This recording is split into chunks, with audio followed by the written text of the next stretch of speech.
parler maintenant de transparence sur Illustrator, puis de transparence en général en fait. On se rappelle que si on a un élément, je vais mettre sans contour juste avec un fond, que si on va dans la fenêtre, alors transparence, elle existe dans Illustrator. Moi j'aime bien utiliser celle qui s'appelle aspect dans Illustrator, qui nous donne, elle est assez intéressante, elle nous donne des infos sur le fond, le contour, donc on peut avoir une transparence différente, par exemple sur le contour ou le fond. Ça peut être intéressant des fois graphiquement.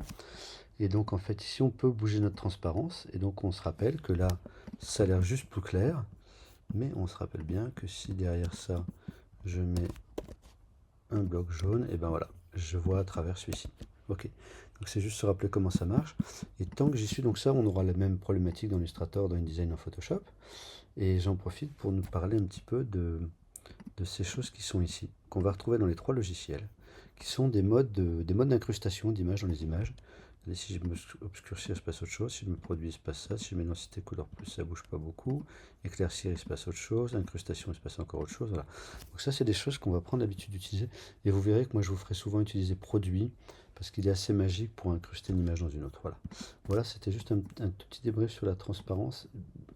Plutôt une façon de se rappeler qu'il faut éviter de toucher à l'opacité si on a, voilà. Et si on a besoin de faire plus clair, on va voir le tuto sur le nuancier.